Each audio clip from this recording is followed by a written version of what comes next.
Covid নিয়ে details আবার পরশুদিন বলে দেবে রাজীব সিনহা, কারণ আমরা একটা ডিসিশন নিয়েছি, যেহেতু এখন একটু স্পাইক হচ্ছে, সব জায়গাতেই বাড়ছে, এবং বাড়ছে বলে আমরা যেটা ঠিক করেছি যে প্রতি গভর্নমেন্ট দপ্তরে সপ্তাহে একদিন করে স্যানিটাইজেশন হবে। গভর্নমেন্টের যত দপ্তর আছে, নবান্নে যেমন আগামীকাল হবে, নেক্সট উইক থেকে থার্সডে হবে।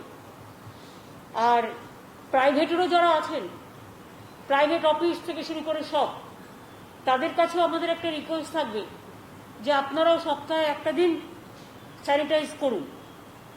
আপনারা জানেন যে কোভিডের এই সময়টা কেস সারা বিশ্ব জুড়ে বাড়ছে, এবং ন্যাচারালি আমাদের এখানেও তার থেকে তো পেছিয়ে নেই। বাট আমাদের এখানে একটা সুবিধা আছে, অন্যান্য জায়গায় অনেক গভর্নমেন্ট হসপিটাল খালি আছে। তার কারণ হচ্ছে তারা, আমি জাস্ট এইটুকু বলার জন্য একটু মাস্কটা খুলি, 1 মিনিট, এটা আলগা হয়ে যাচ্ছে। যেটা হচ্ছে যে অনেক জায়গায় দেখবেন যে তাদের বেড অকুপেশন ফুল নয়, কারণ কেউ 70, কেউ 80, উল্টো হয়ে গেছে। এরা তো ঠিক আছে, কিন্তু প্লিজ এটা ভুল করবেন না, এটা আমার নিজেরই মাঝে মাঝে ইধার উধার করতে গিয়ে হয়ে যায়। সোজা করে দিয়েছি, ঠিক আছে, ঠিক আছে, এখন সোজা আছে। তো যেটা আপনাদের বলছিলাম যে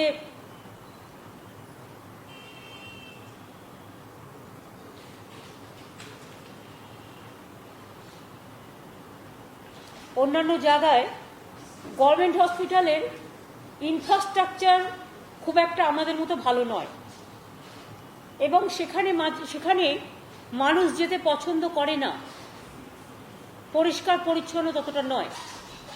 কিন্তু আপনারা তো গত 9 বছরে দেখেছেন যে আমরা ইনফ্রাস্ট্রাকচার সাইডে, হেলথ সাইডে আমরা এতটাই বর্ধিত করেছি টাকা, এবং নতুন নতুন ইনফ্রাস্ট্রাকচার এত বেশি তৈরি করেছি যে আজও কিন্তু আমি গর্ব করে বলতে পারি Bengal is the best for health system. এবং সেটা আপনারা অকুপেন্সি দেখলেই বুঝতে পারবেন, এটা খুব কমন সেন্স। মানুষ আজকে গভর্নমেন্ট হসপিটালে যাচ্ছে, এবং গভর্নমেন্ট হসপিটালে ফুল বেড অকুপেন্সি থাকছে, তার কারণ এটা কিন্তু মাইনাস নয়, এটা প্লাস। তারা গভর্নমেন্ট হসপিটালে ট্রিটমেন্টটা পাওয়ার জন্য যাচ্ছেন, এবং এখানে পরিষ্কার পরিচ্ছন্নতা এবং যতটুকু ইনফ্রাস্ট্রাকচার দরকার। আপনারা সবাই জানেন আমরা কেউ ম্যাজিশিয়ান নই, আর আমরা কেউ হঠাৎ করে আকাশ থেকে কিছু পড়ে পাইনি, এখনো পর্যন্ত ওষুধ আবিষ্কার হয়নি। নিজেদের মতো করে চিকিৎসকরা চিকিৎসা করছেন, সামটাইমস অবশ্যই তারা ICMR বা ওয়ার্ল্ড হেলথ অর্গানাইজেশনের গাইডলাইন্স নিচ্ছে। কিন্তু মনে রাখবেন যে তার মধ্যেও প্রচুর লোককে তো ট্রিটমেন্ট দেওয়া হচ্ছে, এবং অনেক মানুষ সুস্থ হয়ে বাড়িও গেছে, সেটাও আপনারা জানেন। নতুন করে বলার কিছু অপেক্ষা রাখে না। এখন একটু বেশি হচ্ছে, তার কারণ অনেক সময় আমরা কি ভাবি, কলকাতাটা কেন এত বেশি? কলকাতাটা বেশি মানে শুধু কলকাতার লোক কিন্তু কলকাতায় নয়, এটা মাথায় রাখবেন। বিভিন্ন জেলা থেকে মানুষ এসে কিন্তু SSKM এ ভর্তি হয়, মেডিকেল কলেজে ভর্তি হয়, RG করে ভর্তি হয়, NRS এ ভর্তি হয়, বাঙ্গুরে ভর্তি হয়।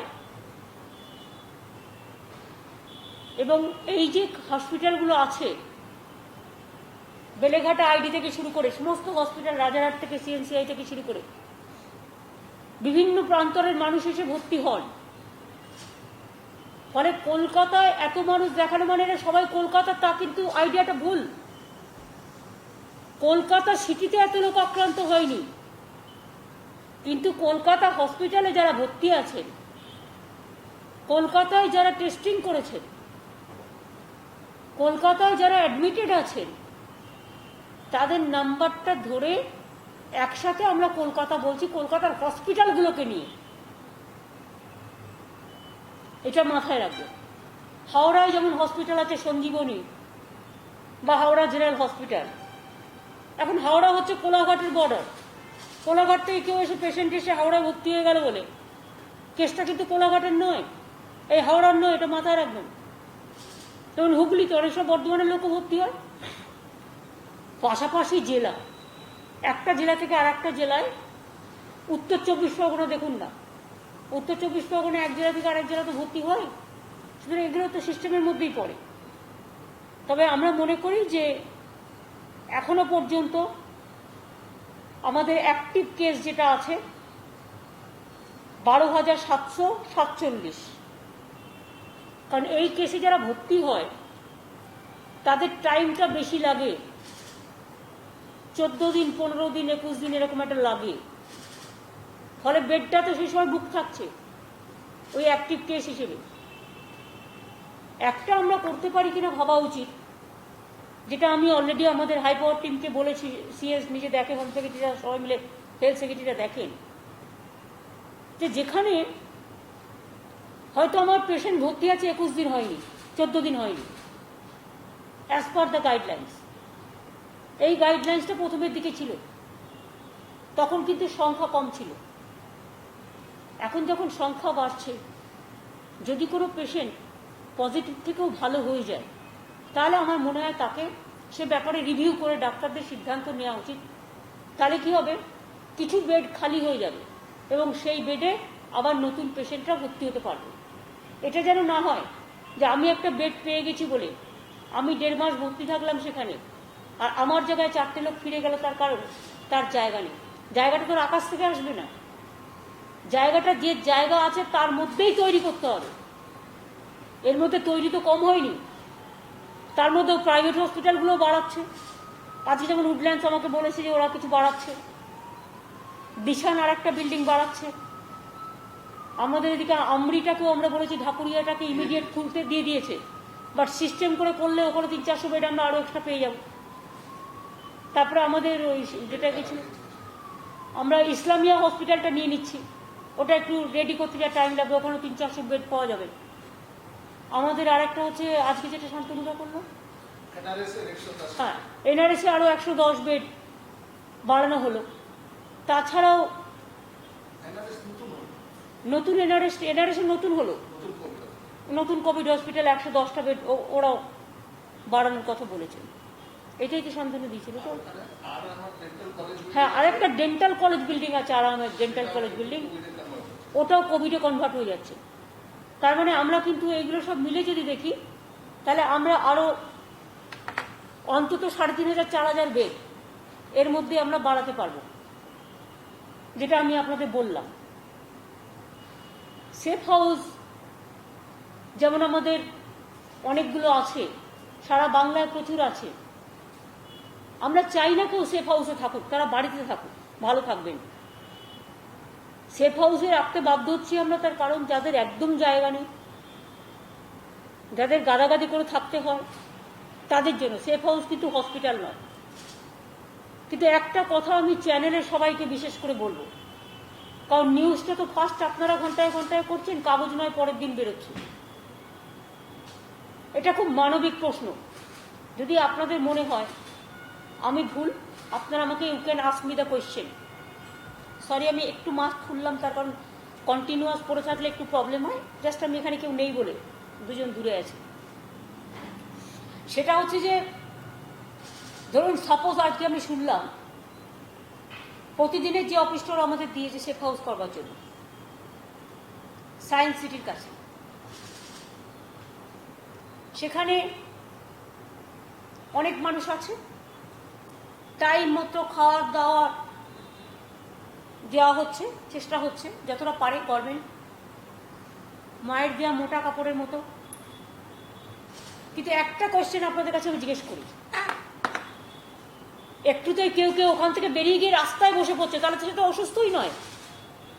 রাস্তায় গিয়ে বসে পড়ে কি বলছে, আমাকে ভালো খাবার দাও, আমি জল পাচ্ছি না। এবার আপনাদের আমি একটা কথা বলি, এটা কিন্তু হচ্ছে ভালোভাবে যুক্তি দিয়ে বুঝুন।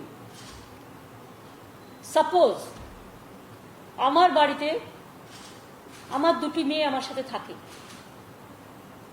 সেই দুটি মেয়ে আমাকে হয় খাবার দেয়, নয় আমাকে ভালোবাসা দেয়, নয় আমাকে চাটা হাতের সামনে এগিয়ে দেয়, নয়তো আমি যখন বাড়ি থেকে বেরোই আমার ব্যাগটা হাতের কাছে পৌঁছে দেয়, যেহেতু আমি সারাক্ষণ কাজ করি বলে। এই দুজনের মধ্যে কাজ করতে করতে দুজন যদি পজিটিভ আক্রান্ত হয়ে যায়, তাহলে সেই দিনটা আমাকে আইদার অল্টারনেটিভ কিছু খুঁজতে হবে, অথবা আমাকে নিজেকে করতে হবে। ঠিক না? ঠিক কিনা? ধরুন একটা জায়গায় একজন দায়িত্ব নিয়েছে খাবার দেওয়ার, তার টিমের দুজনের পজিটিভ হয়ে গেল কোভিডে, তার টোটাল টিমটা বসে গেল। এইটা হচ্ছে প্রবলেম। আপনারা তো নিজেদের হাউসগুলোতে দেখতে পাচ্ছেন, পটাপট কত সাংবাদিক বন্ধুরাও হয়ে যাচ্ছে কোভিড, তাদের পরিবার হয়ে যাচ্ছে, গভর্নমেন্ট বড় বড় অফিসাররা হয়ে যাচ্ছে, পুলিশ হয়ে যাচ্ছে, হেলথ ওয়ার্কাররা হচ্ছে, চিকিৎসকরা হচ্ছে। যারা খাবার দিচ্ছে তারাও তো মানুষ নাকি? যে জল দিচ্ছে সেও তো মানুষ। কোথাও যদি একটা টিমের দুজন আক্রান্ত হয়ে যায়, তাকে একটা ডিসিশন নিতে হয়, তাহলে ফুল টিমটা কি এই টিম কাজ করবে নাকি অল্টারনেটিভ টিম আসবে তবে কাজ করবে? তাতে 1 ঘন্টা 2 ঘন্টা দেরি হতেই পারে কোনো একদিন, তাই জন্য রাস্তায় গিয়ে বিক্ষোভ দেখাতে হবে? এটা মানবিক যুদ্ধ না, এটা রাজনীতি করবার জায়গা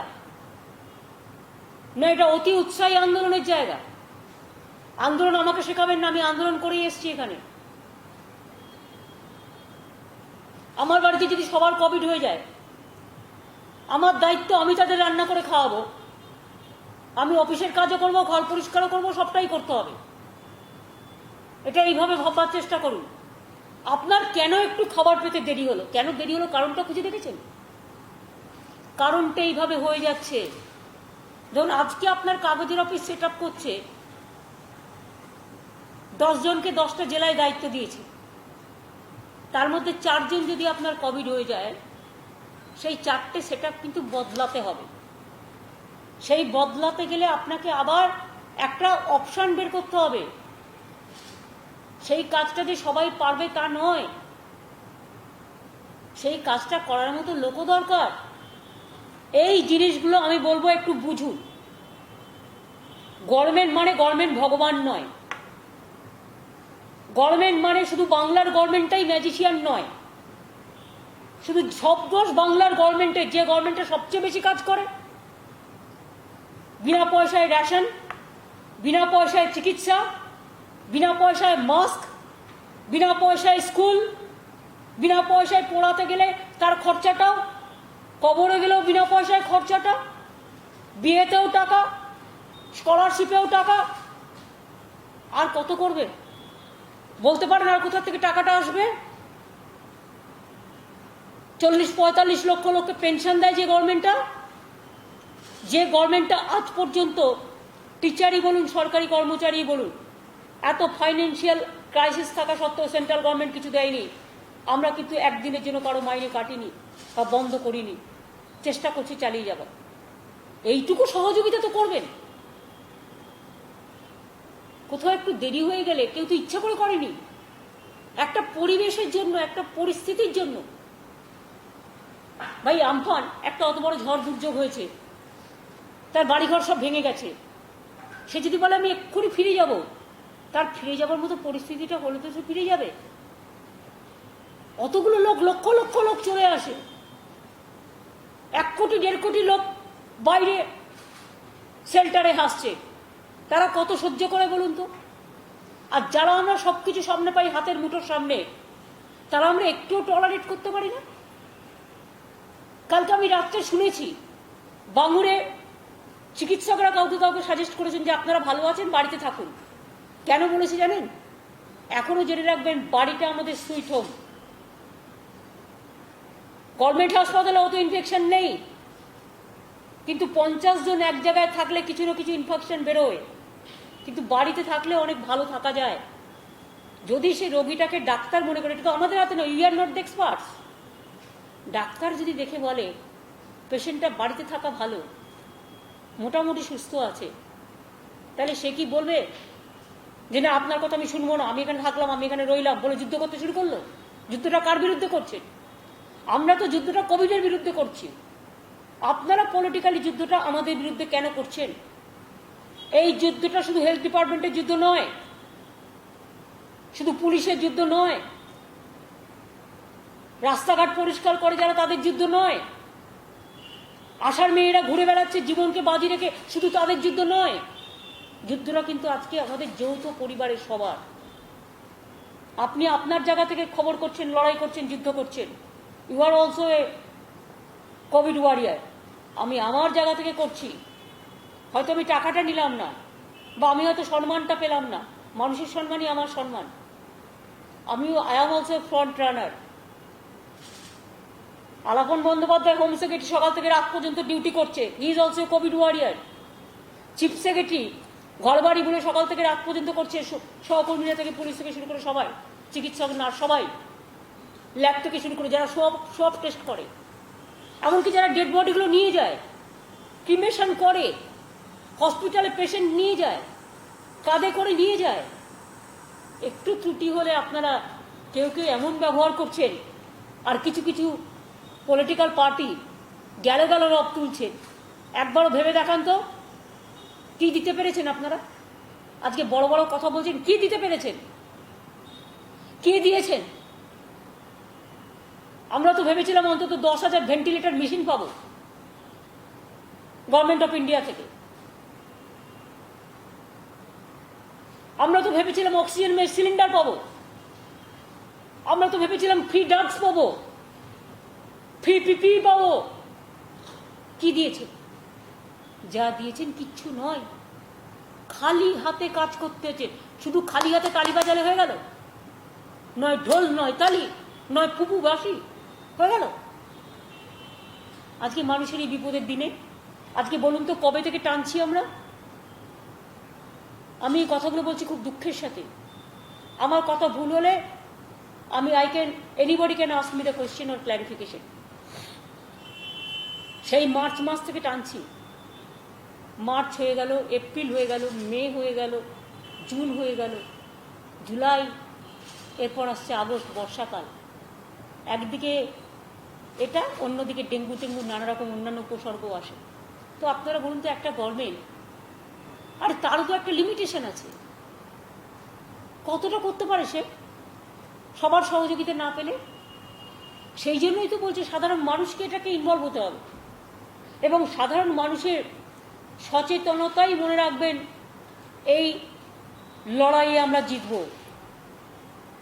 কোভিড আমরা অনেকে জানি না, অনেকের হয়ে গেছে, আবার অনেকের হচ্ছে, আবার অনেকের হবে। ছেড়ে দিন না। আমরা নয় পশ্চিমবাংলা গরিব রাজ্য, আমেরিকায় তো এত ইনফ্রাস্ট্রাকচার, সব আমেরিকায় যায় পড়াশোনা করতে, সব ট্রিটমেন্ট করতে। এখানকার ছেলেমেয়েরা ম্যাক্সিমাম বাঁকুড়া, মিদনাপুর সব চলে যায় ভেলোরে ট্রিটমেন্ট করতে। চেন্নাইতে কি অবস্থা আজকে? দিল্লিতে সব চলে যায় এমসে, কি অবস্থা? আমেরিকায় চলে যায়, কি অবস্থা? ফ্রান্সে চলে যায়, কি অবস্থা? ইউকে চলে যায়, কি অবস্থা? ইটালিতে চলে যায়, কি অবস্থা? মনে রাখবেন, এখন এখানে যারা আছে তারা অনেক ভালো আছে। আগে কোনো কেউ বাইরে থেকে এলে গর্বের সাথে বলতো এতটাই ভালো ছিল। কোথা থেকে এলে ভাই? এই স্টেট থেকে এলাম, এই ইউকে থেকে এলাম, এই জার্মান থেকে এলাম। এখন তারা এতটাই চিন্তিত, তারা কখনো কখনো দেশের যেখানে থাকে আসল ভিটার নাম বলে দেয়, না রে ভাই এই বাঁকুড়া থেকে এলাম, এই বীরভূম থেকে এলাম। এটা বলাটা অনেক বেশি গর্বিত মনে করে। কেন জানেন? এটা হচ্ছে মাটির যোগ, এবং এটাই সত্য।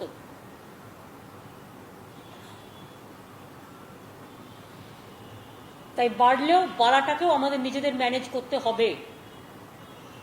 যার যেখানে যতটুকু জায়গা পাবো। হ্যাঁ, অনেক রাজ্য এসমা চালিয়েছে, আমরা তো চালাইনি। কারণ আমি মনে করি জোর করে ফোর্সফুলি করা উচিত নয়, ভালোবেসে করা উচিত। ভালোবেসে করার দাম অনেক বেশি।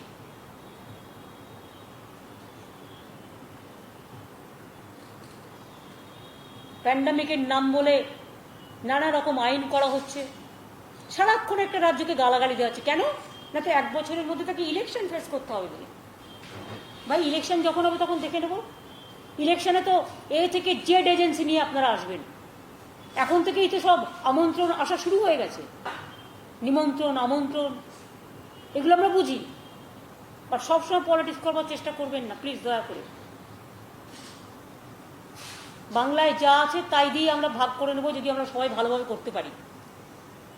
একটা যে বাইরে আপনি স্টেডিয়ামে করবেন বর্ষাকাল, সেটাও তো প্রবলেম, মাথার উপর দিয়ে জল পড়ে, মাথার উপর ছাদ চাই। তার সত্ত্বেও আমরা গীতাঞ্জলি স্টেডিয়াম এবং কিশোর ভারতী স্টেডিয়ামও নেওয়ার চেষ্টা করছি। এইভাবে অনেক জায়গা নেওয়া হয়েছে, একটা কমিউনিটি সেন্টার পাচ্ছি না। কোনো এলাকায় একটা কমিউনিটি সেন্টার নিতে গেলেই বলছে না আমাদের পাড়ায় করা যাবে না। ঠিক আছে, তাহলে কারো পাড়ায় কোভিডের লোক থাকবে না, এটা তো ভালো। কিন্তু কোভিড হলে তখন কি করবেন? কারো পাড়ায় সেফ হাউস থাকবে না, কারো পাড়ায় কোভিড সেন্টার থাকবে না, কারো পাড়ায় কোভিড ডেড বডি পোড়ানো যাবে না। তাহলে কোথায় পড়াবেন? তাহলে আমার ডেড বডিটার মধ্যে, আমার বডিটার মধ্যে একটা চুল্লি বানিয়ে নিন, পুড়িয়ে দিন। এটা তো বুঝতে হবে আপনাদের। ডেলি যদি গড়ে 30 জন মারা যায়, কারণ আমাদের এখানে কোমরবিডিটির সংখ্যাটাই বেশি, 20-30 একটা ডেলি মারা যায়। তাছাড়াও হসপিটালে অন্যান্য কেস আছে, প্লাস আপনার অ্যাক্সিডেন্টাল কেস একটা জায়গাতেই শুধু পোড়ানো হয়, সেটা হচ্ছে আপনার ধাপা। একটাই চুল্লি, তাতে আপনি একদিনে কটা ডেড বডি পোড়াতে পারছেন? তাতে আমাকে একটার জায়গায়, তা সেটাও খারাপ হয়ে যাচ্ছে মাঝে মাঝে। আর একটা যে আমি তৈরি করতে আমার 4 মাস টাইম লাগবে। আমি আপনাকে টাকা দিচ্ছি গভর্নমেন্ট থেকে এক্ষুনি, আপনি আমাকে 7 দিনে তৈরি করে দেখিয়ে দিন। যদি কেউ করতে পারেন আমরা করে দিচ্ছি, টাকা এর জন্য অভাব হবে না মানুষের শেষকৃত্য করার জন্য। কিন্তু আপনারা আমাকে বলুন, অ্যাটলিস্ট 2-3টে ক্রিমেশন থাকবে কলকাতায়, যেখানে ডেড বডিগুলো সৎকার করবে। যার বাড়ির লোক মারা গেছে তার ডেড বডিটা সৎকার করবে, তার অস্থিটা সে পাবে। এটা কত দুঃখ বলুন তো।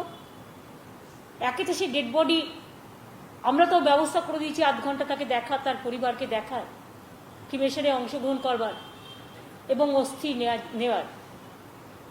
কেউ কেউ ডেড বডি নিচ্ছেন, কেউ কেউ লিখে দিয়ে যাচ্ছেন। কয়েকদিন আগে সঞ্জয় সিনহা মারা গেছে, আপনারা জানেন, আমার খুব পরিচিত, আমার খুবই আপনজন ছিল। সঞ্জয় বোস সাথীরও পজিটিভ আছে। সাথীকে আমি জিজ্ঞেস করলাম যে তুমি গেছিলে ডেড বডি ক্রিমেশনের জন্য, সব ব্যবস্থা করা আছে? সাথী আমায় বলল ডক্টর শান্তনু সেন অনেকটাই করেছে, ওকে আমি পাঠিয়েছিলাম। আমাকে সাথী বলল না দিদি, আমি না পারমিশন দিয়ে চলে এসেছি, আমি এটা দেখতে পারবো না। এগুলো অনেক সেন্টিমেন্ট আছে, বুঝে রাখবেন। তমা আমার সাথে একসাথে রাজনীতি করেছে। আমি যখন যোগমায়াদেবী কলেজ, তখন শ্যামাপ্রসাদ কলেজ। কিন্তু আমায় যদি আপনি বলেন তোমার ছবিটা দেখতে, ডেড বডি, আমি দেখতে যেতে পারবো না। এরকম অনেক ইম্পর্টেন্ট লোক মারা গেছে। আমাদেরও 12 জন ডাক্তার পুলিশ মিলে মারা গেছে। আমার যে মেয়েটি মারা গেল দেবদত্তা, ওইটুকু বয়স বলুন তো। তা আমাদের দুঃখ লাগে না? আমাদের মন খারাপ হয় না? তার মধ্যেও আমি ভাবি একটু টলারেট করতে, একটু সুযোগ দিতে, আমাদের একটু সময় দিতে। হঠাৎ করে হাসপাতাল থেকে বেরিয়ে চলে যাচ্ছে, রাস্তার মধ্যে বসে পড়ছে, এটা কারা করছে? তারা তো হাসপাতালে যাওয়ার দরকারই নেই, সে তো বাড়িতে থাকতে পারে ভালো করে। হেঁটে যখন রাস্তায়, তাতে দেখুন, তাতে তো আমাদেরই খারাপ হবে। কারণ সে যদি সেফ হাউস থেকে বেরিয়ে হাসপাতালে রাস্তায় বসে পড়ে আর গরমে অসুস্থ হয়ে পড়ে, কে দায়িত্ব নেবে? কে দায়িত্ব নেবে? আউটসাইডে যখন চলে আসলো, তার মানে ইনসাইডের সাথে তার সম্পর্কই তো থাকবে না। এটা একটা সিস্টেম করো রাজীব। আমি ইনসাইড তার দায়িত্ব নিচ্ছি পুরো, তারপরে সে যদি বাইরে বেরিয়ে কোনো ঘটনা ঘটায়, who will take the responsibility? It's a law. দেখে নাও, প্রত্যেকের জন্য নোটিশ থাকবে এটা, যে আপনাদের কিছু প্রবলেম থাকলে একটা নোটিশের খাতা রাখো সেখানে, এই খাতায় কমপ্লেন করুন বা একজনকে রেখে দাও, তাকে বলুক যে আমি এটা পাচ্ছি না, ওটা পাচ্ছি না। আর আমি তো বললাম হঠাৎ হঠাৎ কোভিড হয়ে যাচ্ছে, কি করবে? তাতে একটু একটু সময় দিতে হবে, তাদেরও বুঝিয়ে বলতে হবে। সেরকম হলে বলবে কিছু ড্রাই ফ্রুট রেখে দিতে, যখন ওই রকম পরিস্থিতি হবে ওইটা অল্টারনেটিভ, ওটা দেখে নেবে।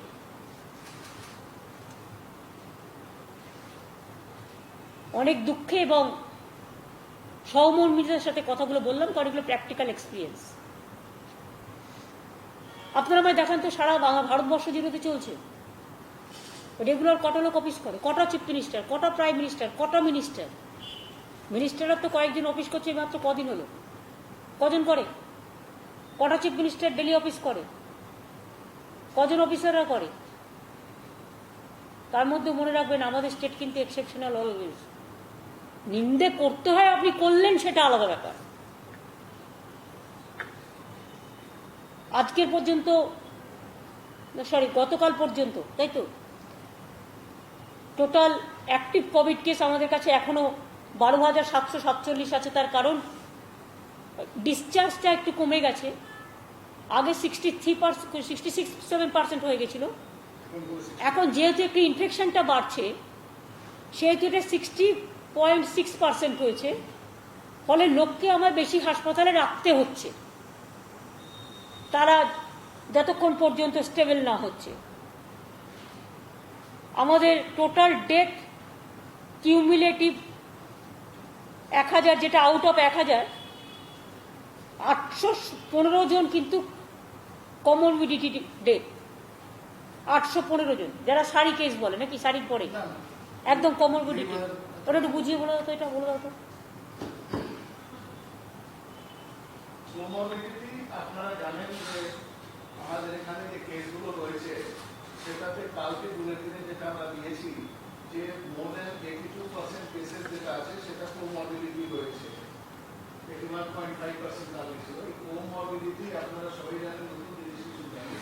তার মধ্যে আমরা যেটা মনিটর করছি তার মধ্যে রয়েছে হাইপারটেনশন, ডায়াবেটিস, কার্ডিয়াক ডিজিজ মানে হার্ট রোগ, সিকেডি, ক্রনিক কিডনি ডিজিজ যেটা বলা হয়, আর সিওপিডি, এটা যেটা ব্রেথলেসনেস প্রবলেম হয়, লাংসের প্রবলেম যাদের হয়, আর মেলিগনেন্সি মানে ক্যান্সার। এই সব কটা কেসগুলো যে আছে প্রায় 82% এখান থেকেই আসে। আর এটা আমরা অনেকদিন ধরে বলছি, এখনো বলছি that death is happening because of comorbidity and corona is an additional factor. Corona হলে এই সিমটম গুলো ডিটোরিয়েশন ফাস্ট হয়, এই ডিজিজ যেটা আছে তার যে মানে এফেক্ট আছে, ইম্প্যাক্ট আছে, সেটা আরো বেশি বেড়ে যায়। কিন্তু যারা ডিজিজ ফ্রি রয়েছে তাদেরও আমাদের ডিটেল ব্রেকআপ বুলেটিনে দেওয়া রয়েছে, সেখানে এই সংখ্যা যেটা আছে সেটা হচ্ছে মাত্র 18%। যাদের শুধু কোভিড জন্য মারা গেছেন এরাও কিন্তু যদি সময় মতন হাসপাতালে চলে আসতেন তাহলে এই মৃত্যুকে অনেকটাই আটকানো যেত। এটা অনেক জায়গায় ঘুরে ঘুরে অনেক মালিকদের থেকে নানা রকম ছোটখাটো জায়গায় চিকিৎসা করে তারপরে যখন আমাদের এখানে আসেন তখন অনেকটা ডেথ যেটা আছে আমরা রিপোর্ট করছি, তথ্য আমরা। হ্যাঁ, যেখানে কোনো ইনফ্রাস্ট্রাকচার নেই সেখানে না যাওয়ার জন্য আমরা রিকোয়েস্ট করব। যেখানে ভেন্টিলেটর সাপোর্ট নেই, যেখানে আইসিসিউ নেই, যেখানে অক্সিজেন নেই, সেখানে গিয়ে ছোট একটা নার্সিংহোমে একটা ছোট রুম পাবো বলে চলে গেলাম। আর ওরা কি করে, লাস্ট মোমেন্টে যখন পেশেন্টটা মরবার মতো অবস্থা হয় তখন গভর্নমেন্ট হসপিটাল পাঠিয়ে দিয়ে সংখ্যাটা বাড়ায়, নিজেদের থেকে ঘাট থেকে ফেলে দিয়ে যায়। এটাও তো ঠিক নয়। কোভিডের ট্রিটমেন্ট করতে গেলে তাকেও সাফিসিয়েন্ট জিনিস রাখতে হবে, এটা মাথায় রাখতে হবে। এটা একটা। দুই হচ্ছে, যেহেতু এখন একটু বাড়ছে এবং আপ টু 31শে জুলাই আমরা আগে দেখে নেবো পরিস্থিতি, তো লকডাউন আমাদের করাই আছে, পরে আবার পরবর্তীটা দেখব। মাধ্যমিক রেজাল্ট বেরিয়ে গেছে, আজকে মাদ্রাসা, হালিম এগুলো সব বেরিয়ে গেছে, কালকে উচ্চ মাধ্যমিক আছে, বেরিয়ে যাবে। কিন্তু আমরা যেটা করছি সেটা হচ্ছে আমরা এই আপ টু 31 জুলাই যেটা আমরা 70% করেছিলাম গভর্নমেন্ট সার্ভিসে আমাদের গভর্নমেন্ট এমপ্লয়িজদের জন্য দুটো শিফটে, সেটা আমরা আবার 50% করে দিলাম এই কটা দিনের জন্য। তার কারণ হচ্ছে যেহেতু এখন একটু বাড়ছে, আমরা চাই যে তারা হাটে বাজারে বেশি না ঘুরে, মিক্স আপটা না করে নিজেদের সাবধানে রাখুক। কারণ ম্যাক্সিমাম কিন্তু বাজার থেকে অনেক সময় জিনিস নিতে গিয়ে করে ওখানে সেখানে মিক্স আপটা বেশি হয়। আমি এখান থেকে ছুটি পাচ্ছি মানে এ নয় যে আমি অন্য জায়গায় বেড়াতে যাব। আবাসনে কিন্তু বেশি বাড়ছে, আবাসনে সবাই কিন্তু নজর নিন। আবাসন ভালো করে অন্তত সপ্তাহে আবাসনের একটা করে কমিটি করে, আছেও অনেক জায়গায় কমিটি, তারা একটু স্যানিটাইজ করুন। আর আবাসনে যে কোনো জিনিস ঢোকবার আগে একটু স্যানিটাইজ করে নিন, এটা আপনাদের কাছে আমার রিকোয়েস্ট থাকবে। তার কারণ হচ্ছে আবাসনে এটা একটু বাড়ছে বলে আমার এটা অ্যাপ্রিহেনশন, ঠিক হয়ে যাবেন তাড়াতাড়ি।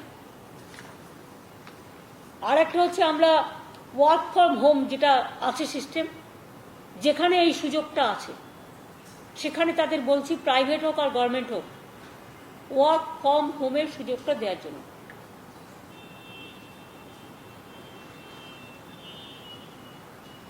আর একটা আমার কাছে একটা রিকোয়েস্ট এসছে রাজীব, আমি তোমাদের সাথে আলোচনা করতে ভুলে গেছি, তাই এখনই বলছি। ব্যাংকের থেকে একটা রিকোয়েস্ট এসছে যে তাদের ওখানে তো সারাক্ষণ লোকজন যাচ্ছে, সুতরাং তাদের মধ্যে একটা মিক্স আপ হচ্ছে, টাকা পয়সা দেওয়া দিয়ে যেতে হয়, ব্যাংক ইজ ভেরি ইম্পর্টেন্ট। ওরা আমাদের যেটা বলছিল যে ওদের যদি ওরা বেলা 2টো পর্যন্ত কাজ করবে, 2টোর পরটা যদি ওদের অফ দেওয়া যায়, আর শনিবার রবিবারটা যদি ওদের ছুটি দেওয়া যায়, তাহলে ওদেরও যারা এমপ্লয়িজরা আছে তারাও একটুখানি সুযোগ পাবে। অন্তত সপ্তাহে 5টা দিন কাজ করলো, 2টো দিন অন্তত একটু হালকা থাকলো সেভাবে। এটা ব্যাংকের এরা বলেছে, এটা আমরা যদি দেখে নিই আমার মনে হয় ভালো হবে। এই পর্যন্ত হচ্ছে কোভিড। ভয় পাওয়ার, আমি আবার এখনো বলছি, কোভিড মারাত্মক কিছু নেই যে ভয় পেতে হবে। ভালো হওয়ার রেট বেশি। কোমরবিডিটি যাদের আছে তাদের সঙ্গে সঙ্গে অ্যাকশন না নিলে তাদের পক্ষে এটা মারাত্মক হতে পারে। যেমন দেখবেন একটা ঝড় আসলে, ধরুন একটা জায়গায় একটা ডেড বডি পোড়ানো হচ্ছে, গন্ধটা আপনি শ্মশানে যেখানে ডেড বডি পোড়ানো হচ্ছে আপনি পাবেন, কিন্তু যদি একটা বড় হাওয়া আসে দেখবেন ওই গন্ধটা চারিদিকে ছড়িয়ে যায়। সেই রকম যদি কারো বাড়িতে পায়েস রান্না হচ্ছে, বাড়ির মধ্যে সীমাবদ্ধ থাকে গন্ধটা, কিন্তু জানলা টালাগুলো খুলে দিই, গন্ধটা আরেকটু স্প্রেড করবে। যখন কোনো শক্ত অসুখ হয় তখন এই কর্ণটা গিয়ে আর একটা ঝড় সৃষ্টি করে এবং সেই ঝড়টা থেকে এটা আরও বেড়ে যায়, ফলে তিনি মারা যান। এটা যাতে না হয় এটা দেখার দায়িত্ব আমাদের সকলের। আমাদের চিকিৎসকরা তারা তো দেখছেনই। এটা একটা। 2, আমি আমার সাংবাদিক বন্ধুদের কাছে এবং টেলিভিশন চ্যানেলগুলোর কাছে বারবার করে বলব, আপনারা প্লিজ দয়া করে পজিটিভ দিকটা দেখান। কেউ কেউ নেগেটিভ দিক দেখানোর জন্য নিজেই একটা ইট মারলো, এরপর পুলিশ তেরে এলো, ওইটাকেই দেখাবে, কারণ ওটা তার পলিটিক্স করার জায়গা, নাহলে তার ভাত জুটবে না। এরকমও অনেকে আছে, রাজনৈতিক ভাত জুটবে না। আপনাদের কাছে আমি হাত জোর করে বলবো, এই কয়েকটা দিন যেহেতু আমাদের কাছে এটা একটা বড় ব্যাপারে যাচ্ছে সারা ভারতবর্ষেই, আপনারা দয়া করে যারা ভালো হয়ে যাচ্ছে তারা ভালো কথা বলছে, বাড়িতে থেকে কি করে ভালো হয়ে যাচ্ছে বা কি করে ভালো করে এই যে চিকিৎসকরা সেবা দিচ্ছেন, সিস্টাররা দিচ্ছেন, এই যে দায়িত্ব নিয়ে যারা রাস্তাঘাট পরিষ্কার করছে, আশার মেয়েরা 16 কোটি বার বাড়ি বাড়ি গেছে। মানে কি, পরিবার তো 2 কোটি সামথিং, 2.5 কোটি আমরা জানি, 23 কোটি বার বাড়ি বাড়ি গেছে। কতবার তাহলে মানে একটা বাড়িতে গেছে। সুতরাং এই মানুষগুলোকেও তো কখনো কখনো এনকারেজ করতে হয়। এরাই তো আসল যোদ্ধা যারা মাটিতে লড়াই করে। আমরা তাদের সহযোদ্ধা হিসেবে আসুন না একটু সহযোগিতার হাত বাড়াই। আমি এটা আপনাদের কাছে রিকোয়েস্ট করব। এটা আমার কোভিড পর্যন্ত গেল, যাতে প্যানিকই না হয়। অক্সিজেন বাজারে নেই, আরে কেউ কেউ তো কিনে নেবে, তাতে কি যায় আসে? আমাদেরও চেষ্টা রাখতে হবে। ড্রাগ বাজারে নেই, এটা বলবার কোনো দরকার নেই, এটা বললে কিন্তু ব্ল্যাকমেলিংটা বাড়বে। যখনই আমরা বলি আলুর দাম বেড়ে গেছে, দেখবেন যে বাড়েনি সেও দামটা বাড়িয়ে দেয়। এই জায়গাগুলো যদি আপনারা একটু অ্যাভয়েড করেন, এটা আমার রিকোয়েস্ট থাকবে। এটা একটা। দ্বিতীয়ত হচ্ছে আমাদের আমফানের ব্যাপারে আমি আপনাদের বলেছিলাম যে জেনুইন কেস ডিপ্রাইভড হবে না। আসলে আমাদের একটাই ভুল হয়েছিল। ভুলটা কি জানেন তো? আমরা বলি না গেয়যোগী ভিট পায় না। আর একটা ব্যাপার হচ্ছে, আমরা কাজটা খুব তাড়াতাড়ি করতে গিয়েছিলাম। তাড়াতাড়ি করতে গিয়ে কিছু ভুলভ্রান্তি হয়েছে এবং কেউ কেউ সুযোগ নিয়েছে, বেশি সবাই নয়, হয়তো 1% হবে, 0.5%, 100%-এর মধ্যে। এবং সেটাকে নিয়ে কেউ কেউ এমনভাবে রচনা, ওই গরুর রচনা, 2-4টে পা, 2টো চোখ, 2টো কান একইভাবে করে গেছে। আমি আপনাদের আবার বলি, এই জন্যে আগের আমলে আমরা দেখেছি, বামফ্রন্ট আমলে কাউকে কিছু দিতই না, না পেত ত্রাণ, না পেত দান, আর না থাকতো প্রাণ। আমরা সঙ্গে সঙ্গে করি বলে আমাদের আমাদের বিরুদ্ধাচারণ করাটা ঠিক নয়। কোথাও তো গভর্নমেন্ট বলেনি তুমি বিচার পাওনি, বিচার পাওয়ার জায়গা তোমার নেই। অনেক সময় তো মানুষ বলেন আমি ডিরেক্ট করি, ধরুন আমার উত্তরবঙ্গের স্বপ্না বর্মন, আপনারা জানেন মেয়েটা খুব ভালো মেয়ে, খুব ভালো খেলে, রাজবংশী মেয়ে, আমি সম্মান করি। গতকাল বন দপ্তরের কিছু লোক চলে গেছে ফরেস্টের ড্রেস পরিয়ে নিয়ে, তার বাড়িতে গিয়ে হানা দিয়েছে। কাকে জিজ্ঞেস করে গেছে? আমাদের কাউকে জিজ্ঞেস করে যায়নি। আমাদের যদি জিজ্ঞেস করে যেত তাহলে তো আমরা অ্যালাউ করতাম না। আচ্ছা, আমি কি করে জানবো যে আমার বাড়িতে কেউ একটা কাঠ বিক্রি করছে সেটা ভালো না চুরি? নাও জানতে পারি আমি। আমার বাড়িতে অনেক সময় কেউ বিস্কুট বিক্রি করতে আসে, কেউ চুরি বিক্রি করতে আসে, কেউ এই বিক্রি করতে আসে। কোথা থেকে কে কি বিক্রি করে দিয়ে চলে যাচ্ছে সবার পক্ষে জানা সম্ভব নয়। আমিও ইনোসেন্টলিও যেটা বলেছি, আমি ওকে এখনো মনে করি ওর দোষ নেই, ও কিনে ফেলেছে বেচারা বাড়ি করবে বলে।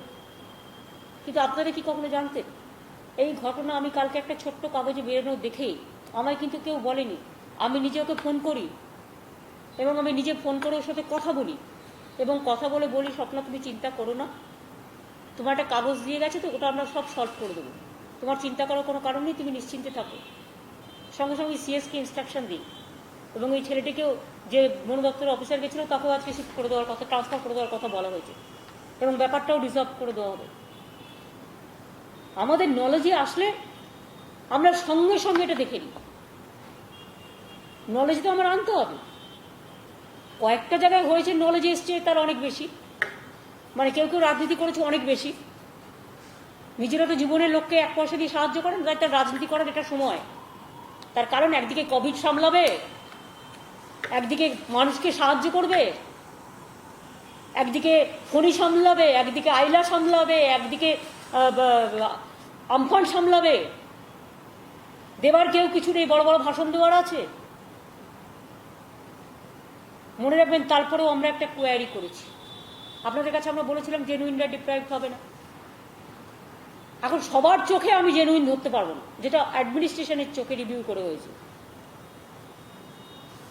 40,000 আমরা অভিযোগপত্র পেয়েছিলাম, অভিযোগপত্র বা বলতে পারেন যে এই আবেদনপত্র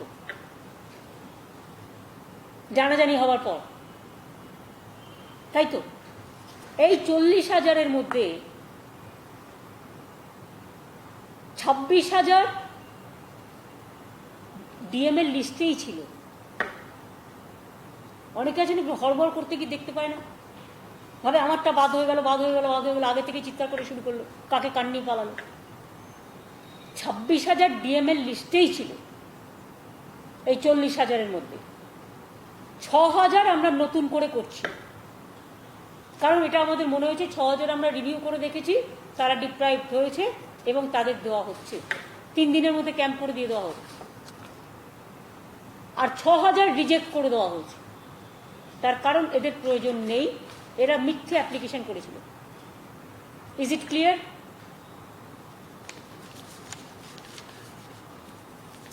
এটা আমফানেরটা আপনাদের আমি বলে দিই। এবার একটা কেস, আমার চিফ সেক্রেটারি, হোম সেক্রেটারিকে আমি এটা পার্টি হতে বারণ করবো, কারণ এটা আমি নিজে বলছি। অবশ্য they are also my chief secretary and home secretary, we are the same family. পরীক্ষা বা স্টুডেন্টদের ব্যাপার নিয়ে আপনারা জানেন, আমি আপনাদের চিঠি দিয়েছি অলরেডি, প্রাইম মিনিস্টারকে আমিও লিখেছি, যে যেটা গভর্নমেন্ট আগে একটা অর্ডার করেছিল সেই অর্ডার অনুযায়ী যেভাবে পাস করিয়ে দেওয়া হবে, যে সিস্টেমগুলো ছিল সেটা নিয়ে, যে আমি অলরেডি ইউজিসির যে ফার্স্ট অর্ডার ছিল বা হোম মিনিস্ট্রির, সেই অর্ডারটাকেই অ্যাক্টিভেট করতে আমরা বলেছি, যাতে স্টুডেন্টদের মধ্যে আর টেনশন না থাকে। এবং এটা already education department, higher education department, students, their parents, সবার সাথে কথা বলে যেসব স্টেক হোল্ডার্স আছে তারা অলরেডি যে গাইডলাইন্স দিয়েছিল ইউজিসি আগে, সেই গাইডলাইন্স অনুযায়ী আমরা বলেছি যে এক্ষুনি পরীক্ষা নেওয়া সম্ভব নয়। তাই তো রাজীব? আমাদের যে সিস্টেম বলেছিল, এটা গভর্নমেন্টেরই সিদ্ধান্ত ছিল, সেই পুরানো সিদ্ধান্তে ফিরে যেতে, যাতে যেটা আমাদের already university, college, student education department যেটা অ্যানাউন্স করেছে সেটাকে মেনে নিতে। এবার আপনাদের কাছে আমি আর একটা জিনিসে আসি। একটা জিনিস আমি সমানে শুনে যাচ্ছি আর আমার একটু খারাপও লাগছে। আমি জেনারেলি কাউকে হিট করি না যদি কেউ আমাকে হিট না করে, কিন্তু একতরফা হয়ে যাচ্ছে। কখনো কখনো হিট চেম্বারটা একটু বেশি হয়ে গেলে প্রবলেম হয়ে যায়।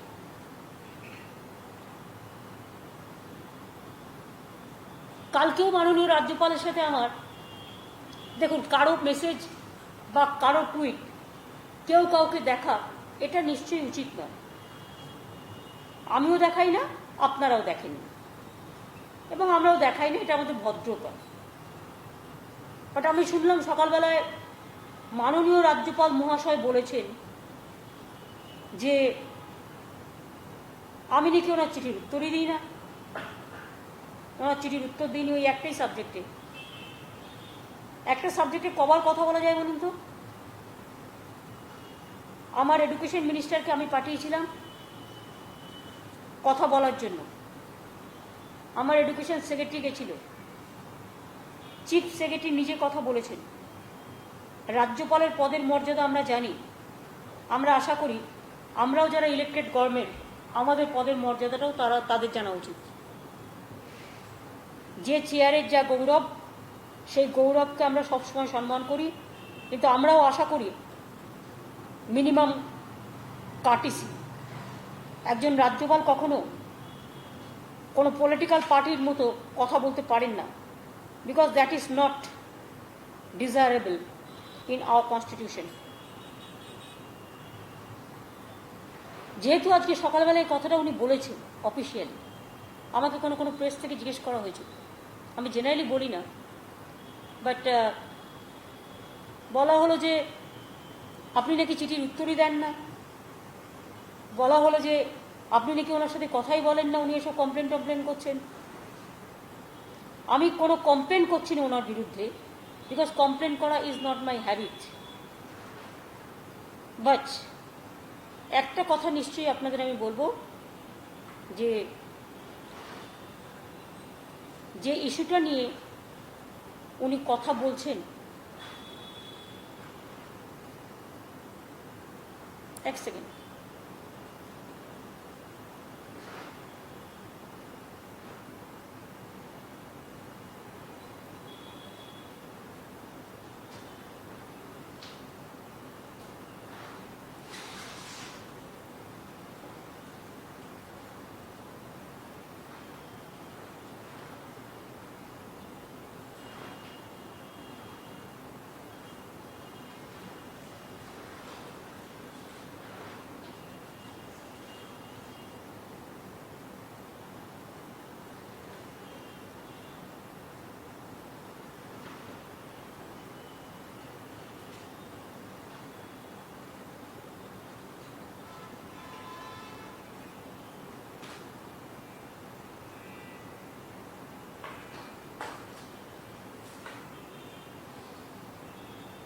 হ্যাঁ, আমি জাস্ট একটা ইস্যু নিয়ে কথা বলছি,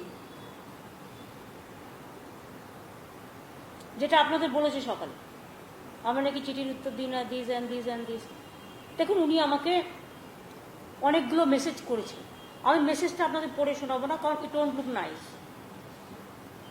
আমি কিন্তু তারপরে ওনার সাথে শুধু গতকালই 4 বার ফোনে কথা বলেছি, এটা আমার রেকর্ড বলবে।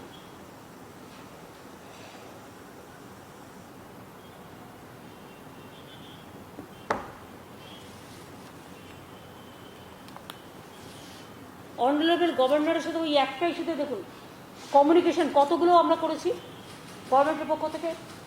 প্রতিদিন কত করে করব?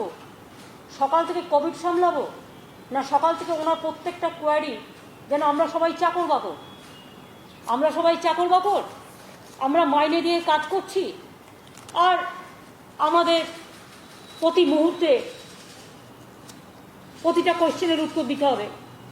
বিজেপির ওই কর্মীটা কেন মার খেলো, বিজেপির ওই মিটিংটা কেন হলো না, ডেড বডিটা কোভিড না হওয়া সত্ত্বেও কেন কোভিড ডেড বডি পুরানো হয়নি, এই ধরনের নানা রকম কোশ্চেন।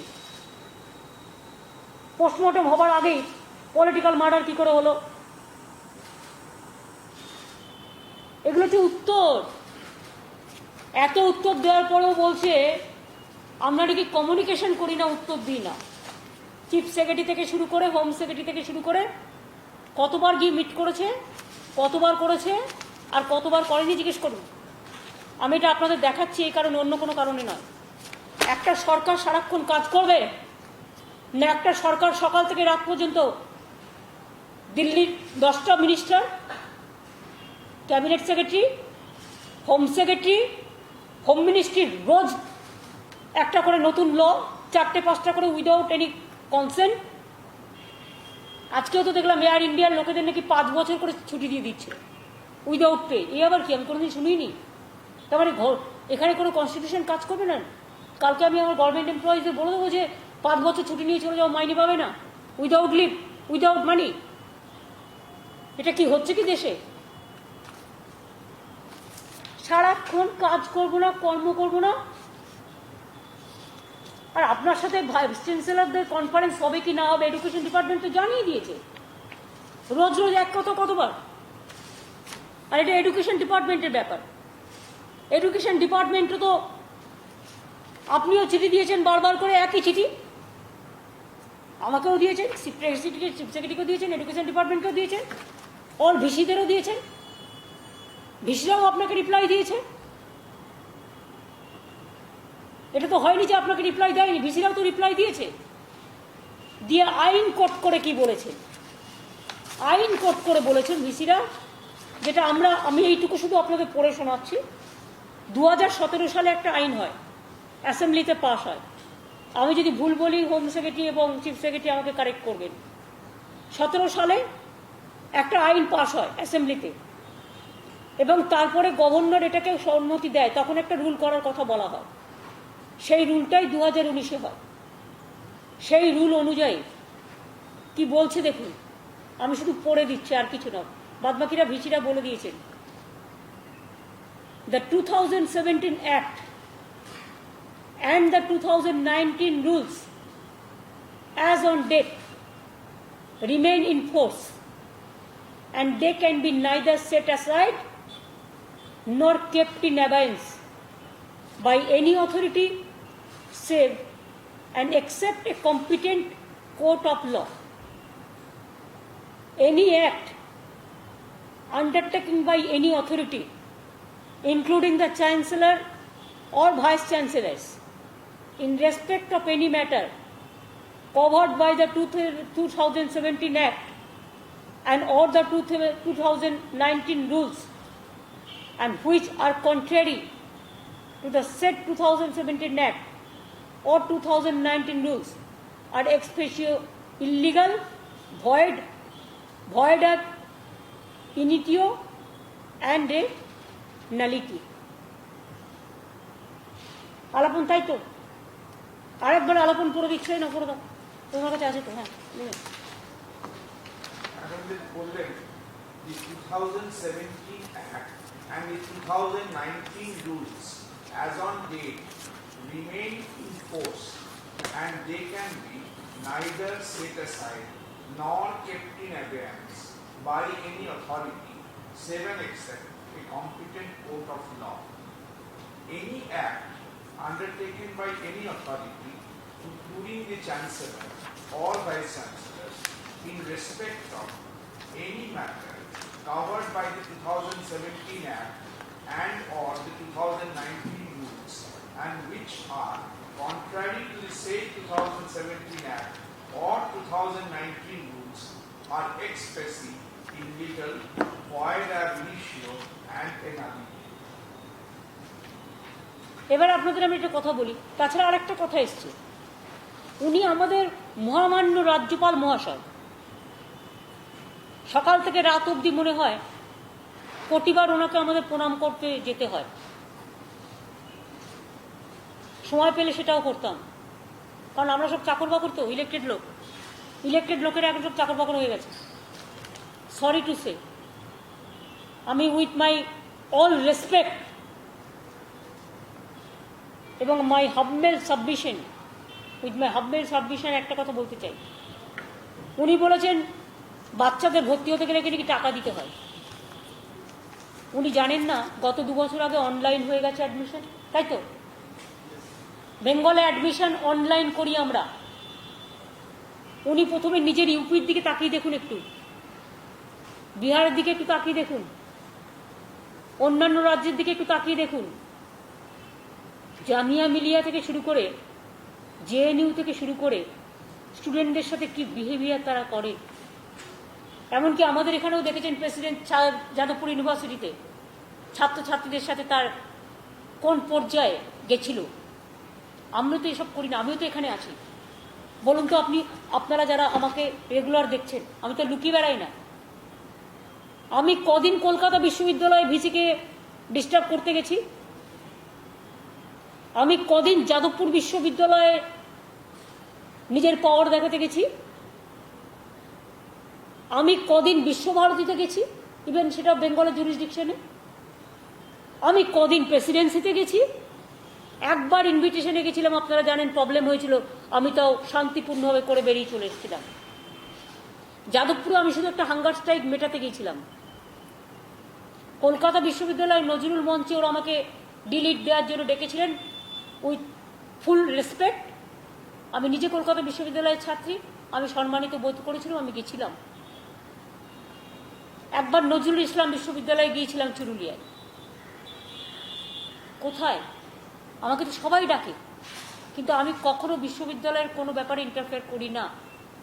কারণ আমি এখনো মনে করি শিক্ষক শিক্ষিকারা, অধ্যাপক অধ্যাপিকারা, এমনকি যারা মানে নন অফিসিয়াল স্টাফও, মানে ক্লার্ক থেকে শুরু করে এলেন অন্যান্য অফিসিয়াল স্টাফও, নন টিচিং স্টাফ, আমি সবাইকে সম্মান করি তাদের মতো। কালকে আমার এ নিয়ে কথাবার্তাও হয়েছে ওনার সাথে। আমি ওনাকে বললাম যেটা ভিসিরা যখন চিঠি দিয়েছে জয়েন্টলি, যে তারা এটা করতে পারছে না, তারা তাদের সিদ্ধান্ত নিজেরাই নিয়েছে কোন কলেজে কি হবে, কোন ইউনিভার্সিটিতে কি হবে। It is absolutely there freedom of choice. এবং তারা টাইম টু টাইম, যেহেতু আইনে বলা আছে যে department is the final authority, governor নিশ্চয়ই তাদের কাছে কোনো সাজেশন চাইতে পারে, কোনো অ্যাডভাইজারি পাঠাতে পারে, সেটা থ্রু ডিপার্টমেন্ট পাঠাতে হবে। এই আইনে সেটা বলা হচ্ছে। আমি চিফ মিনিস্টার আছি বলে আমি যদি গিয়ে এখন বলি আপনার চাকরিটা আমায় দিতে হবে, বা আমাকে রোজ আপনাকে 10 বার করে প্রণাম করতে হবে, এটা বাঞ্ছনীয় নয়। আমাদের অধ্যাপক অধ্যাপিকাদের ভিসিদের তাদের সম্মান নিয়ে নিজেদের জায়গায় কাজ করতে দিন। কোনো একটা সূত্র থেকে আমাকে কথাও বলা হয়েছিল, যদি না আসে ভার্চুয়াল কনফারেন্সে এক্সপ্লোসিভ হবে, এবং সেটা টুইটেও আছে, আশা করি অনেকে পেয়েছেন, আমার কাছে তো আছে, ডকুমেন্ট আছে, এক্সপ্লোসিভ হবে। তো কথাটা কত ভয়ঙ্কর আমি বুঝতে পেরেছিলাম, এবং বুঝতে পেরে আমি শুধু জিজ্ঞেস করেছিলাম যে ভয়ঙ্কর হবে মানে এক্সপ্লোসিভ কি করবেন আপনারা?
যেগুলো উনি আমাকে লিখেছেন বা আমি ওনাকে বলেছি, সেটা অফিসিয়ালি পাবলিকলি বলে দেওয়াটা ঠিক হবে না।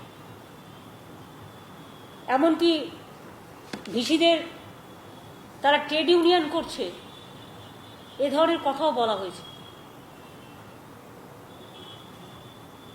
আমি রাজ্যপালকে সম্মান জানিয়ে বলবো, প্লিজ ভিসিদের সম্মান করুন। তারা আমাদের সম্মানীয় জগতের মানুষ, এবং আমাদের শিক্ষা জগতের যারা শিক্ষা অধিকর্তারা আছেন, অধ্যাপক অধ্যাপিকারা আছেন, টিচার্সরা আছেন, চিরকাল আমরা তাদের সম্মান করি। অনেক রকম কথা বলা হয়েছিল, আমি শুধু একটা কথাই বলেছি, উনি কি বলেছেন আমি সেটা বলছি না। আমি শুধু বলেছিলাম মনে রাখবেন, ভিন্ডিকটিভলি ওদের বিরুদ্ধে কিছু করতে হলে কিন্তু বাংলা গর্জে উঠবে।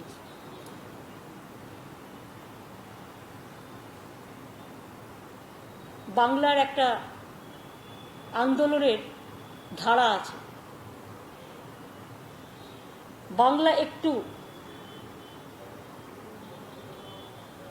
নজরুলের ভাষায় কখনো বলে না আমি বিদ্রোহী রণক্লান্ত, বলে বলো বীর, বলো উন্নত মমশীর। এটা হচ্ছে বাংলার কালচার। এটা করতে যাবেন না দয়া করে। আমি এটা ওনাকে রিকোয়েস্ট করেছিলাম। সুতরাং দিস মাছ, এর থেকে বেশি আমার মনে হয় আমি যেটা বলতে চেয়েছি আপনারাও বুঝেছেন, এবং আমার যতটুকু বলার আমি বলেছি। প্লাস আমি 2-3 বার আমফান নিয়েও রাজীব সিনহা নিজে গেছে কথা বলেছেন। আমিও তো প্রায় কথা বলি, সব কিছু বলি, বাট সবসময় যেটা স্টেটের দায়িত্ব অ্যাডমিনিস্ট্রেশনের, স্টেট অ্যাডমিনিস্ট্রেশন চালাবে। ওনার অ্যাজ এ গভর্নর যেটা ওনার দায়িত্ব উনি করবে।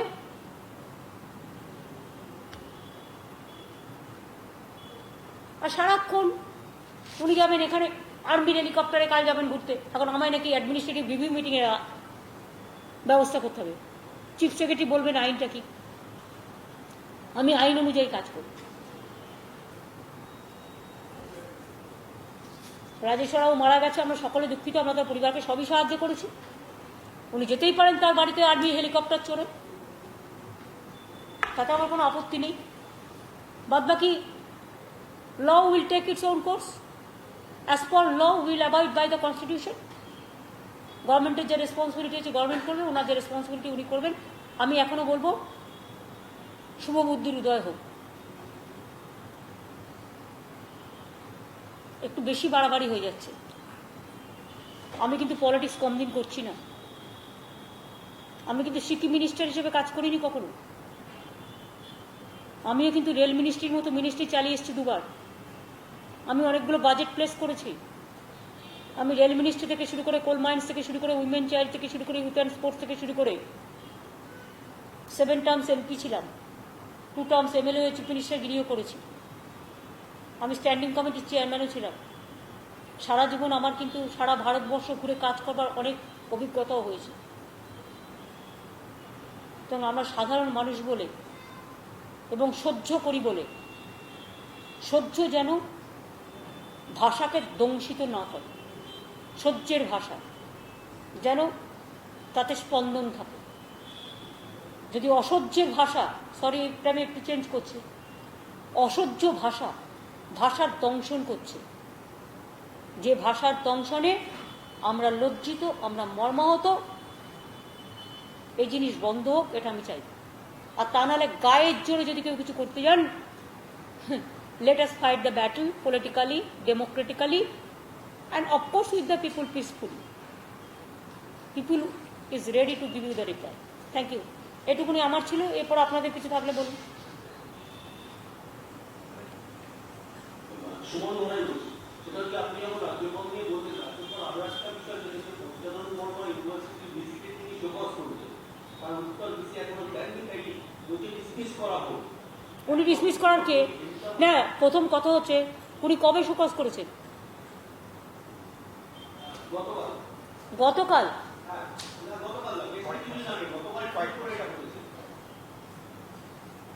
উত্তর পঞ্চানন বর্মা একটা নাম করা নাম, রাজবংশী সম্প্রদায়ের উনি খুব সম্মানীয় মানুষ। এবং পঞ্চানন বর্মা বিশ্ববিদ্যালয় আমরা তৈরি করেছিলাম তার কারণ রাজবংশী এবং কামতাপুরী সমাজে যে মানুষটা শিক্ষার পথ দেখিয়েছেন, আলো দেখিয়েছেন, তার জন্য। আর সেখানকার ভিসিকে শোকজ করে উনি ভিসিকে ইনসাল্ট করেননি, উনি পুরো রাজবংশী কমিউনিটিকে এবং উত্তরবঙ্গের মানুষকে অসম্মান করেছেন। উনি কিছুতেই ডিসমিস করতে পারেন না, because law is not with his hands. নতুন করে ল তো বলা হলো, 17 আর 19-এর ল, রুল তো বলা হলো, রুলে পরিষ্কার বলা হয়েছে উনি দিলেই যে সেটা গ্রাহ্য হবে, অ্যাজ পার ল কাজ হবে। ভিসিদের কোনো চিন্তার কোনো কারণ নেই। All are respected, all will work, যেরকম তারা করছেন সেভাবেই করবেন। এবং মনে রাখবেন আমরা সবাই তাদের পাশে। আগে যদিও ইন্টারফেয়ার করতাম না, এখনো ইন্টারফেয়ার করব না, বাট 100% তাদের সমর্থনে আছে। বলুন। যদি আর একটা ব্যাপার সেটা হচ্ছে রাজ্যপাল যেটা বারবার দাবি করছেন সেটা হচ্ছে যে ল অনুযায়ী রাজ্যপালের আসার যে সুবিধা সেই সুবিধাটা রাজ্য খণ্ডন করেছে ডিপার্টমেন্টের হাতে গেছে তিনি বলছেন আমি তাতে সাইন করিনি অ্যাসেম্বলি হিসাবে রিজেক্টটা হচ্ছে আমার কাছে কোনো পেপার আসেনি আমি সাইন করিনি 2017 সালের প্লিজ 2017 সালে উনি ছিলেন না, কে ছিলেন বলুন তো, আপনারা বলুন কে ছিলেন? কিশোরীনাথ ত্রিপাঠীজি ছিলেন তো। হ্যাঁ 2017 সালে আইনটা পাশ হওয়ার পরে গভর্নর অ্যাকশন দিয়েছিলেন, তদানীন্তন গভর্নর কিশোরীনাথ ত্রিপাঠী, তিনি বিজেপি সরকারের দ্বারা অ্যাপয়েন্টেড গভর্নর, এবং তখনই রুল করতে বলা হয়েছিল, সেই অনুযায়ী রুল নোটিফিকেশন হয়। সুতরাং গভর্নরের সাপোর্টে, গভর্নরের কনসেন্টেই এটা লটা হয়। বলুন আর কিছু বলার আছে? হ্যাঁ আর একটা প্রশ্ন, তিনি রাজ্যপাল যেটা বলছেন সেটা হচ্ছে যে হেমতাবাদের যে বিধায়কের মৃত্যু সেটা পলিটিক্যাল মার্ডার। ওনাকে আইদার প্রমাণ করতে হবে এটা পলিটিক্যাল মার্ডার, আদারওয়াইজ আমার মনে হয় ওনার এই পদে থাকার যোগ্যতা নেই। ওনাকে প্রমাণ করতে হবে, কারণ আমরা তো সিআইডিকে বলেছি এটাকে ইনভেস্টিগেশন করতে, এখনো ইনভেস্টিগেশন পুরো হয়নি। প্রাইমা ফেসি কেস হিসেবে যতটুকু পাওয়া গেছে এটা সুইসাইড কেস হিসেবে পাওয়া গেছে, এবং আপনারা দেখেছেন যে ব্যাংকের টাকা পয়সা সম্পর্কিত নানা রকম ব্যাপার ট্যাপার আছে, সেটা পুলিশ ইনভেস্টিগেশন করছে। ডিটেলস এনকোয়ারি রিপোর্ট না আসা পর্যন্ত আমি এটা পলিটিক্যাল মার্ডার তো বলবোই না। আমার কাছে এখনো পর্যন্ত যে রিপোর্ট আছে পোস্টমর্টেমের, সেটাতে বলা হয়েছে সুইসাইড কেস। সুতরাং আমি যতক্ষণ ফুল রিপোর্ট না আসবে আমি ওনার সাথে একমত নই, এবং ওনারও হট করে একটা বলে দেওয়াটা বিজেপির কথা শুনে ঠিক হচ্ছে না। উনি বিজেপির মাউথপিসের থেকেও ভয়ঙ্কর কাজ করছেন, যে কাজটা হয়তো অমিত শাহ করে না। মানে উনি তো বলেন যে আমি প্রধানমন্ত্রী মানি না, উনি আমাকেও বলেছেন অনেক সময় আমি প্রধানমন্ত্রী মানি না, আমি কাউকে মানি না, আমি আমার মতো কাজ করি। তো উনি তো প্রধানমন্ত্রীকেও মানছেন না, উনি হোম মিনিস্ট্রিকেও মানছেন না, কনস্টিটিউশনকেও মানছেন না, বিজেপি পার্টির থেকেও ভয়ঙ্কর ভয়ঙ্কর কথা উনি বলছেন। উনি আগে নিজেকে সামলান। আমি চাই কোভিড চলছে, উনি সুস্থ থাকুন, ভালো করে খাওয়া দাওয়া করুন, দীর্ঘজীবী হন, যোগব্যায়াম একটু ভালো করে করুন, মানসিক যেটা মেন্টাল টেনশন না করে, এখন দেরি আছে ইলেকশন, মেন্টাল রিল্যাক্স করুন, ভালো থাকুন। Ma'am, today during the press conference, he has mentioned a very, he mentioned a lot, saying that the education system in the state has become a political thing.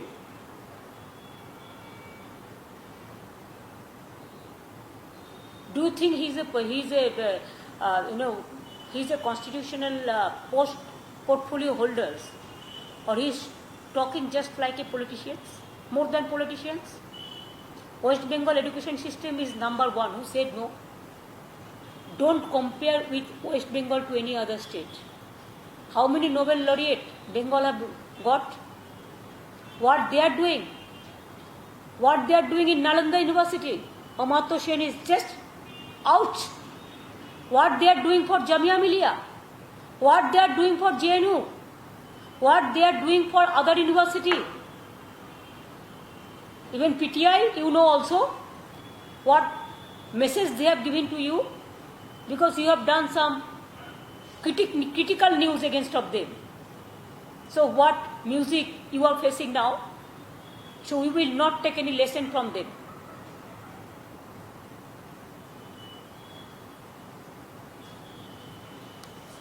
Ma'am, Bas ar ekta. yeah. Ma'am, the area issues you have touched upon, it has sent shockwaves all across. We have previously objected to privatization of Air Asia, but this sudden decision of sending employees, permanent employees, on leave without pay has spoken clear. If there is any plan in place to innovate, do the transactions civically without the burden of the permanent employees. Your first thought. The problem is, though I thought that sometimes I think that I should not say anything against of them. Let us work together to fight the COVID-19. First settle this problem. But sometimes I feel sorry to see when we are passing through a very critical times, everybody is fighting COVID-19, and central government and BJP party, they are taking advantage. What advantage? So many laws they have already amended without any consultation. So many laws they have Every day they are changing the law, changing the laws. And whatever the issue, it suits them to maintain the dictatorship. They are doing it. I'm so shocked. There is a labor laws. Everybody is under the labor laws, whatever our Mazdurs and officers and workers. Officers, they have their own law. Labor also, they have their own laws.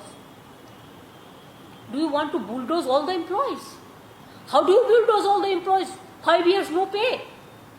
At this situation, when people want money, the hawkers, the unorganized workers, the migrant workers, the farmers, the people, the government employees, the others, the semi-government, the private, they are asking for food, they are asking for money, they are asking for pension, they are asking for cash, because no cash is there, cash flow is not there.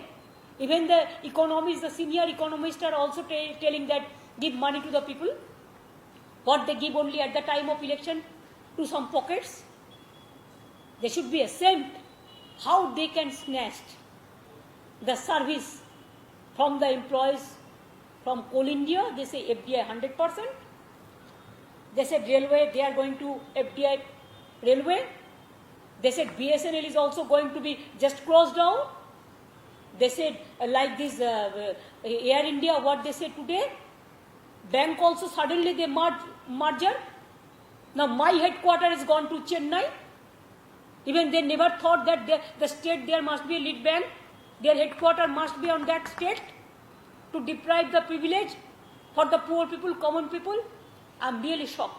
How they can seize they can snatch the democratic rights of the people, the employees' right of the people. 5 years they will go to live. And after 5 years, where they will go? 5 years is for the election year. Don't forget, 5 years, the meaning is very important. And I think it is not only Air India, all the central sector, all the state sector. I will appeal to all of them, be together, fight together. And I will request even the BJP's organization, also trade union organization, please don't surrender your head. Stay together and support this cause. Maybe INTUC, maybe AITUC, maybe Bharatiya, what they say in Mazdoor, I don't know all the names. But I will request them. Just, can you imagine? Is it the government work? Is it a democratic government is working under the democratic rule? Everything is lost. If the credential is lost, everything is lost. Now everybody is afraid, everybody is scared, everybody is ashamed. Now everybody, what they will do? Either testing, taking, or treatment. What they will care? First, you take care for the people. Instead of taking care of the people, you are there to damn care of the people. This is the agony of the Indian people now. I'm sorry. Thank you.